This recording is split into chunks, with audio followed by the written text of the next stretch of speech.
March 14, 1943. 52 degrees north, 28 degrees west. North Atlantic. 4:17 hours. Captain James Edward Thornton could not have known that in 72 hours his decision to maintain convoy formation would result in one of the most brutal civilian naval actions of the war. Behind him, 19 Liberty ships, the emergency vessels that British engineers had ridiculed 2 years earlier, carried 340,000 tons of vital supplies to Britain. Ahead, 1,800 nautical miles of ocean where 17 German U-boats waited in wolf pack formation. Between the two, 847 merchant marine men who trusted Thornton would bring them home. The North Atlantic, March 1943, the killing ground. The North Atlantic in March showed no mercy. 40-foot waves broke over decks of ships that had been built in weeks, not months. Cutting wind at 40 knots transformed sea spray into ice blades that clung to bulkheads and equipment. Air temperature, 28 degrees Fahrenheit. Water temperature, 39 degrees Fahrenheit. Survival time in case of shipwreck, 12 minutes. This stretch of ocean, 600 nautical miles west of Ireland, was known among merchant sailors as the Black Pit. The air gap. The zone where Allied aircraft lacked range to patrol. Where U-boats operated with impunity, hunting in radio-coordinated packs, attacking convoys with wolf tactics developed by Admiral Karl Donitz. Since January 1943, 32 convoys had crossed the Black Pit. 23 had lost ships. 4 had been decimated, more than half their vessels torpedoed. The waters of the North Atlantic held 187 hulls on the bottom, 4,300 merchant seamen who never made it home. The mathematics were brutal and simple. Every convoy that sailed, someone died. The only question was how many. Convoy HX 229A, the cargo that could not fail. March 14, 1943. New York Harbor. Pier 47, Brooklyn. 19 Liberty ships prepared to sail. SS Robert E. Peary, SS Stephen Hopkins, SS William Clark, each named for an American historical figure, each a soldier in uniforms of steel plate and rivets. They carried what Britain desperately needed: 78,000 tons of ammunition, 140,000 tons of steel, 89,000 tons of canned food, 12,000 tons of aviation fuel, 21,000 tons of military vehicles. Liberty ships were industrial revolution under pressure of war. British design modified by American engineers who replaced traditional shipbuilding with modular construction and mass production. Built at Kaiser shipyards in Richmond, California, and Bethlehem Fairfield in Baltimore, Maryland. British naval engineers had called the design desperate improvisation. Basic cargo vessels, antiquated steam propulsion, maximum speed of 11 knots, constructed with welding instead of traditional rivets. Rivets are tested by centuries, the British said. Welding under production pressure will create structural failures. These ships will break in half in the North Atlantic. The Americans had responded not with words, but with numbers. SS Robert E. Peary. Keel to launch in 4 days, 15 hours, 29 minutes. Average construction time, 42 days. 18 shipyards producing 140 Liberty ships per month. Welding allowed modular construction, complete sections fabricated simultaneously, then joined. Faster, cheaper, and, Americans insisted, equally strong. March 1943 would be the definitive test. The forces. Who would sail into the Black Pit? Allied side, Convoy HX 229A. 19 Liberty ships of the United States Merchant Marine. Total crew, 847 civilian sailors, 142 U.S. Navy gunners, armed guard, operating defensive guns mounted on each vessel. Naval escort, HMS Volunteer, British destroyer, HMCS Shediac, Canadian corvette, USS Babbitt, American destroyer escort. 3 warships against an ocean populated by submerged wolves. Convoy Commodore, Captain James Edward Thornton, 47 years old, merchant marine veteran with 23 years of North Atlantic experience. Master of SS Robert E. Peary, convoy lead ship. Thornton had commanded a previous convoy that lost 4 ships to U-boats. The scar on his left forehead came from torpedo fragment that hit the bridge in 1941. He knew exactly what awaited in the Black Pit. Thornton was not Navy. He was civilian merchant captain pressed into military role by necessity of war. His uniform was merchant marine blue, not Navy whites. His authority came not from rank but from experience, more Atlantic crossings than most Navy captains would see in entire careers. Men followed him because he brought ships home or died trying. Axis side, Wolfpack Robgraf, robber baron. 17 type WWII U-boats operating in coordinated Wolfpack formation. Tactical commander, Captain Lieutenant Heinz Walkerling, veteran with 87,000 tons sunk, commanding U-91 from center position in patrol line. Tactics, Rudel Tactic, Pack Tactics. U-boats form submarine patrol line across predicted convoy route. First to detect contact remains submerged, transmits position via coded radio burst. Pack converges. Surface attack at night when U-boats are faster, harder to see. Dive at dawn to evade air patrols. Walkerling had sunk 14 Allied vessels in 9 months. Iron Cross First Class. Reputation as methodical hunter who never wasted torpedoes. His standing orders to Robgraf: find them, fix them, finish them. No survivors to report tactics. Between these forces, 1,800 miles of ocean, 4 days of sailing, and decisions that would determine who lived, who died, and whether 340,000 tons of war material reached Britain or fed fish at the bottom of the Atlantic. The situation. Tactical nightmare. March 14, 1943. 1800 hours. Final briefing aboard SS Robert E. Peary, Pier 47. Thornton stood before assembled masters, the civilian captains commanding each Liberty ship. 19 men, ages 34 to 61, who would lead their vessels into the Black Pit. Navy Lieutenant Commander Robert Pierce, escort commander from USS Babbitt, stood beside him. "Gentlemen," Thornton began, spreading chart of North Atlantic on wardroom table. "Intelligence confirms Wolfpack Robgraf operating here." He tapped position 600 miles west of Ireland. 17 U-boats. Patrol line stretching 120 miles north-south across our route. Captain Michael Sullivan, master of SS Stephen Hopkins, 52 years old, Boston native, spoke first. "Can we route around them?" Pierce answered before Thornton could. "Route deviation adds 400 miles, 2 days. Britain needs this cargo in 9 days maximum. Routing around puts us in range of different Wolfpack operating further north." "So we sail through the teeth of it," said Captain David Morrison, SS William Clark, 45, from Baltimore. Morrison had survived torpedoing in 1942, spent 4 hours in North Atlantic water before rescue. The tremor in his left hand never stopped after that. "We sail through," Thornton confirmed. Convoy speed, 9 knots. Formation, 5 columns, 4 ships deep, with Robert E. Peary leading center column. 1,000 yard spacing between ships, 600 yards between columns. Standard zigzag pattern every 12 minutes to complicate torpedo solutions. 3 escorts for 19 merchantmen, Sullivan said. "Not question. Statement of fact.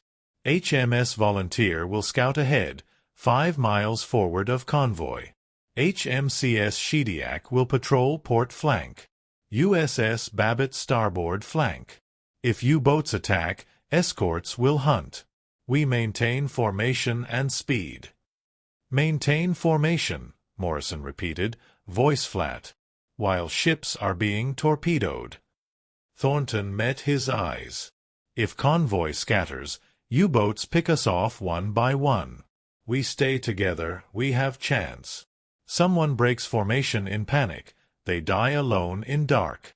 And probably take others with them by creating gaps in our defensive pattern. The room went silent. Every man there had seen ships torpedoed. Every man knew exactly what Thornton meant.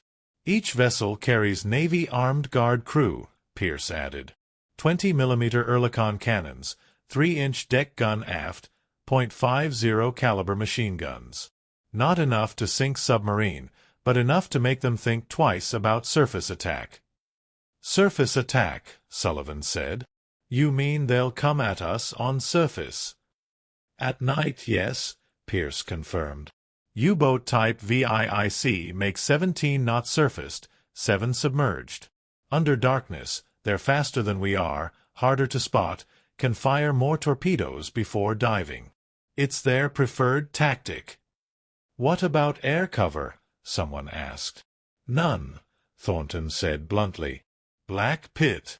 We're beyond range of land-based aircraft for 3 days of crossing. We're on our own from 600 miles west of Ireland until we pick up RAF Coastal Command coverage 400 miles from British coast. That's 1,200 miles of ocean with no air cover. 72 hours. He paused. Let that sink in. Gentlemen, I won't lie to you. Statistics say we'll lose ships. Question is how many, and whether we get majority of cargo through. Your job is to maintain station, follow orders, and if your ship is hit, get your men off alive. Radio silence except emergencies. Navigation lights darkened. No smoking on deck after sunset. Every loose piece of equipment secured. Submarines hear machinery noise at 6 miles underwater. Captain Thomas Bennett, SS John Adams, 39, from Philadelphia, asked the question everyone was thinking, what happens if we're torpedoed? Thornton's answer was cold arithmetic. Water temperature is 39 degrees. Survival time 12 minutes without immersion suit, 30 with. Each ship carries lifeboats for full complement plus 20%. If you're hit, fire distress rockets, launch boats, get men in survival suits immediately. Escorts will attempt pickup, but cannot stop during active attack. Stragglers will be picked up after wolves are driven off. If wolves are driven off, Morrison corrected quietly. If, Thornton agreed. The decision point. Final preparations. March 15, 1943. 6 o'clock hours.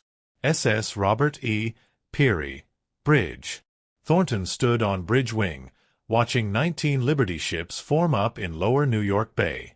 Early morning light reflected off gray hulls, each vessel identical from this distance, 441 feet long, 57 feet beam, 7,176 gross tons.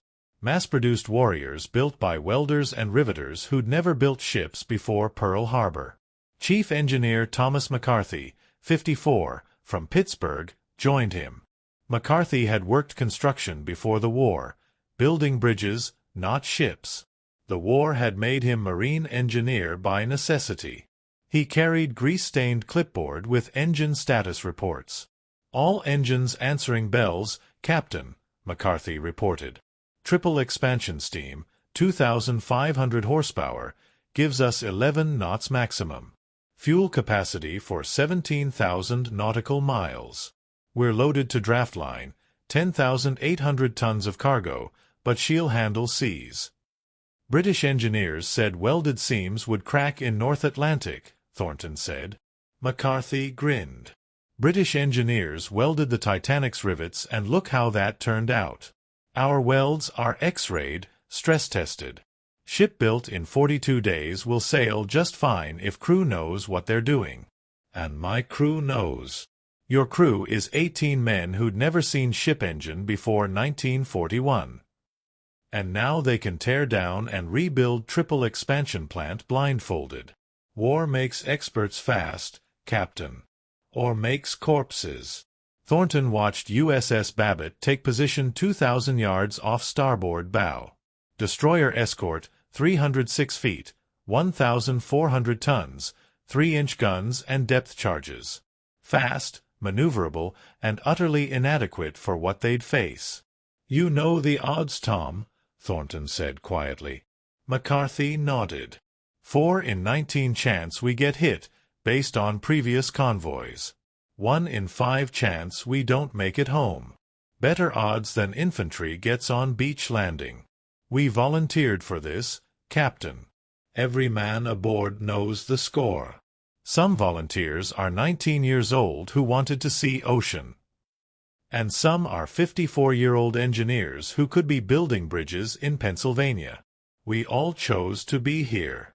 Cargo we're carrying, ammunition, steel, food, keeps Britain fighting. U-boats win the Atlantic, Britain starves, Germany wins war. So we sail into the Black Pit and hope our ship's not the one that takes torpedo. 6:30 hours. Signal flags climbed masts across convoy. Single word in International Maritime Code. Execute. 19 Liberty ships, built in days by workers who learned shipbuilding from manuals, loaded with 340,000 tons of supplies Britain needed to survive, began 3-day crossing of most dangerous waters in world. Captain James Edward Thornton gave the order that would determine whether 847 men lived or died. All ahead standard. Formation course 078 degrees. Speed 9 knots. Take us to sea. SS Robert E. Peary, hull number 2416, built in 4 days and 15 hours by workers at Richmond Kaiser Shipyard who'd never built ship before, led convoy HX 229A toward the Black Pit. Behind them, New York disappeared into morning haze. Ahead, 1,800 miles of ocean. And somewhere in those waters, 17 U-boats with torpedo tubes loaded, waiting. The mathematics were simple. The execution would be brutal. March 16, 1943. 41 degrees north, 35 degrees west. 420 nautical miles east of New York. 14:30 hours. First day at sea passed without incident. Convoy HX 229A maintained formation, 5 columns, for ships deep, cutting through moderate seas at steady 9 knots. Zigzag pattern every 12 minutes. 15 degrees port, hold 3 minutes, return to base course, 15 degrees starboard, hold 3 minutes, return. Pattern designed to complicate torpedo targeting solutions while minimizing speed loss. Thornton stood on bridge of SS Robert E. Peary, watching horizon through binoculars. Clear visibility, 15 miles. Moderate seas, 8-foot swells from northwest. Wind 18 knots. Good conditions for surface observation. Bad conditions for hiding submarines. Navigation Officer Charles Whitman, 31, from Chicago, plotted position on chart. Speed over ground 8.7 knots, Captain. Current working against us. At this rate, we enter Black Pit in 30 hours. Any signals from escorts? Thornton asked. Negative. HMS Volunteer reports contact ahead, merchant straggler from previous convoy, engine trouble, requesting we take them in formation. Negative, Thornton said immediately. We don't break formation for stragglers. Signal them our course and speed, they can follow if engines allow. We don't slow convoy. Harsh, but necessary. 1 slow ship endangered 19. That was arithmetic of convoy warfare. The profile, who sailed into darkness. The 847 men aboard convoy HX 229A were not warriors by training. They were civilians in war zone, merchant mariners paid to deliver cargo while Navy fought battles. Captain James Edward Thornton, 47, SS Robert E. Peary. Born Portland, Maine, 1895. Went to sea at age 16 as deckhand on coastal freighter. Earned master's license 1924. Commanded merchant vessels on Atlantic run for 19 years. When war came, kept sailing because someone had to. Married Catherine Thornton, 23 years. 2 daughters, ages 19 and 16. Letter to Catherine, written night before sailing, sealed in envelope marked, "Open if I don't return," sat in his cabin safe. He wrote one before every crossing. Catherine never saw them because he always returned to retrieve and destroy them. Thornton's philosophy: ships don't sail themselves. Cargo doesn't deliver itself. Men die, but missions must succeed. My job is to get maximum cargo through with minimum loss of life.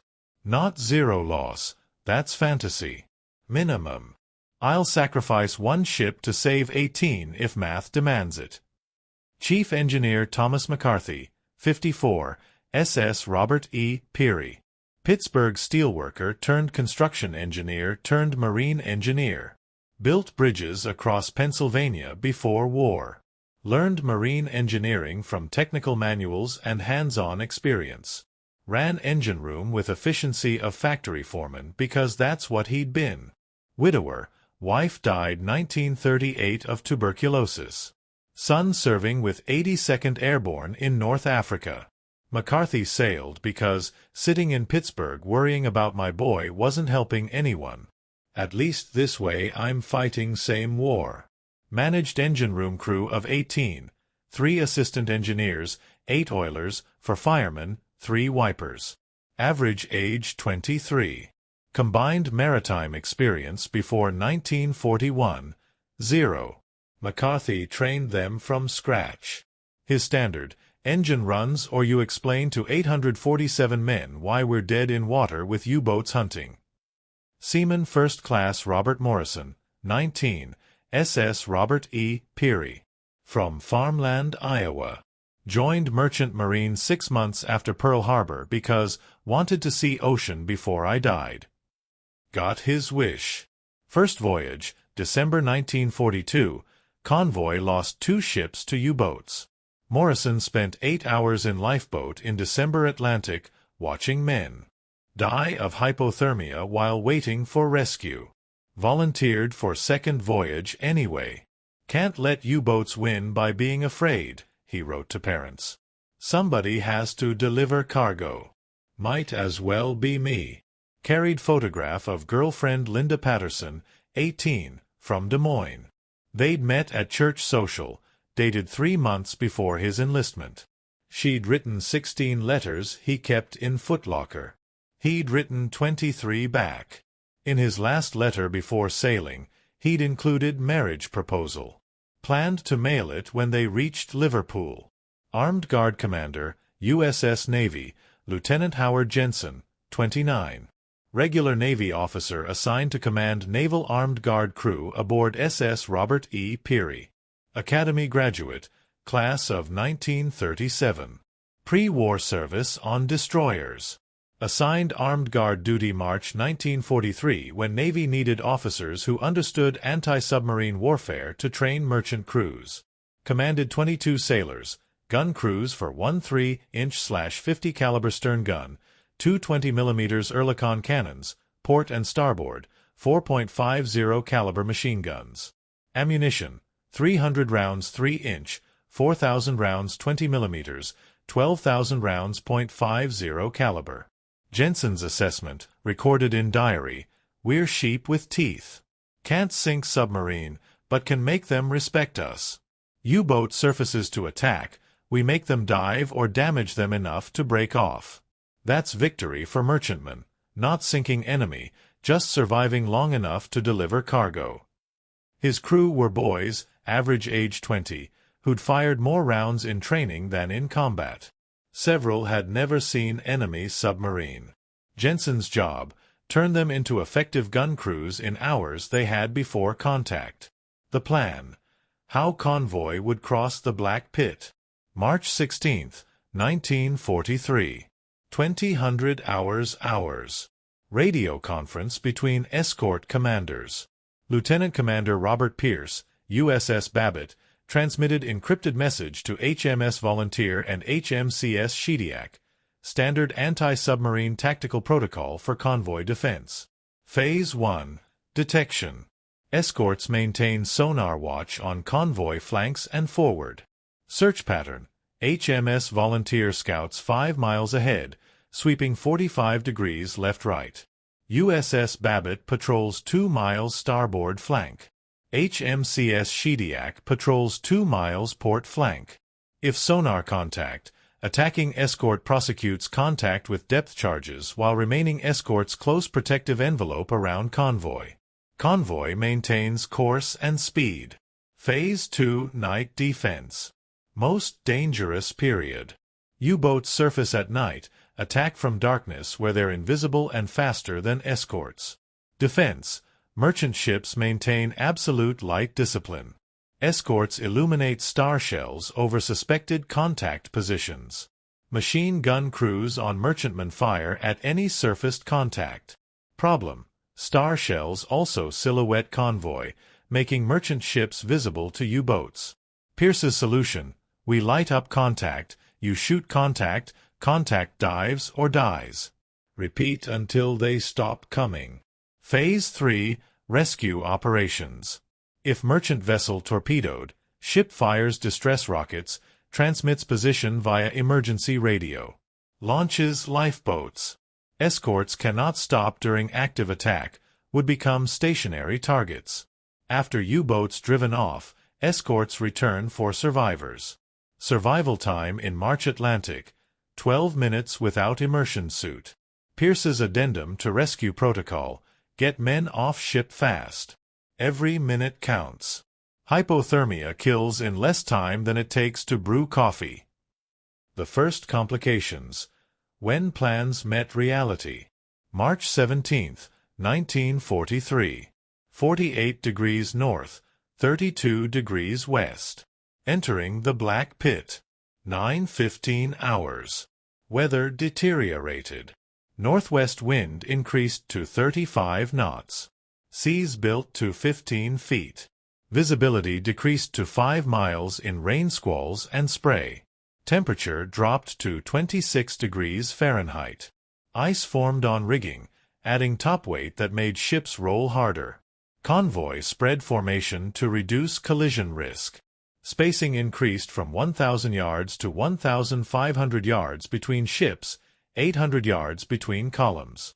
This created larger defensive envelope, good for collision avoidance, bad for mutual protection. 9:47 hours. HMS Volunteer, scouting 5 miles ahead, detected sonar contact. Range 2,400 yards, bearing 0.45 degrees relative, depth. Approximately 120 feet. Metallic echo consistent with U-boat hull. Volunteer increased speed to 28 knots, closed contact, began depth charge attack. 5 charge pattern, set for 150-foot detonation depth. Massive underwater explosions through columns of water 100 feet high. Sonar contact lost in turbulence. USS Babbitt and HMCS Shediac closed protective envelope around convoy. 19 Liberty ships maintained course and speed. Men on deck watched destroyer attack submarine they couldn't see, knew that somewhere under those rolling waves, German submariners were either dying or escaping. 10:20 hours. HMS Volunteer radioed, contact lost. Unable to confirm kill. Regaining position ahead of convoy. No one knew if they'd sunk U-boat or simply driven it deep. No wreckage surfaced. No oil slick appeared. U-boat either escaped or sank with all hands in sealed tomb. This was fog of war at sea, fighting enemy you couldn't see, never knowing if you'd won or merely postponed dying.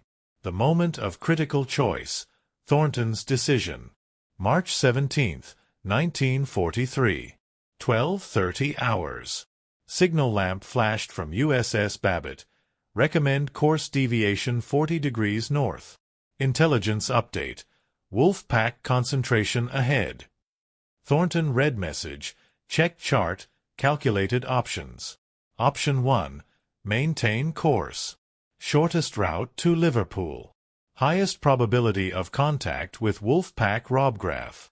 Estimated 4 in 19 chance of losing ships, but fastest delivery of cargo. Option 2. Deviate north 40 degrees. Add 380 miles to route. Additional 36 hours sailing time. Reduces probability of contact with Robgraph, but increases time in Black Pit and risk of encountering different wolf pack operating further north. Option 3. Scatter convoy. Each ship proceeds independently, making individual U-boat targeting harder, but eliminates mutual protection, leaves individual ships vulnerable, and scattering merchantmen across 500 square miles of ocean makes organized defense impossible. Navigation Officer Whitman waited for decision. Radio operator waited for response to Babbitt. On deck, armed guard crews waited, not knowing what they were waiting for. Thornton made the calculation that would determine who lived and died. Signal to Babbitt. Maintain course. Convoy will not deviate. Whitman looked up from chart. Captain, that takes us directly through their patrol line. I know. Thornton's voice was flat, unemotional. Course deviation adds day and half to crossing. Britain needs this cargo in 8 days maximum. Every day we delay, men die on beaches and in trenches because they don't have ammunition we're carrying. We sail the shortest route. Even if it costs ships. Even if it costs ships. Thornton met his eyes. Our job is not to avoid all risk. Our job is to deliver maximum cargo with minimum acceptable loss. Scattering convoy means U-boats pick us off individually with no mutual support. Deviating course means we arrive too late for offensive operations Britain is planning. We maintain course, maintain formation, and accept the mathematics. Mathematics being that 4 ships might get torpedoed. 4 ships torpedoed means 15 get through. 15 ships delivering 270,000 tons is mission success. War is arithmetic, Charles. Ugly arithmetic, but arithmetic nonetheless. My job is to calculate which decision saves the most lives and delivers the most cargo. I've made that calculation. Whitman returned to chart table without responding. There was nothing to say. Thornton had made decision every convoy Commodore faced, except certain loss to achieve mission success. 12:45 hours. Signal lamp reply to USS Babbitt. Convoy maintains course 078 degrees, speed 9 knots. No deviation. Pierce, aboard Babbitt, read message and understood. Thornton was betting 15 ships against 4 that mission success justified losses. Cold arithmetic. Brutal logic. Correct decision if measured in tons delivered versus lives lost. But try explaining that to men in lifeboats 12 minutes from death by hypothermia.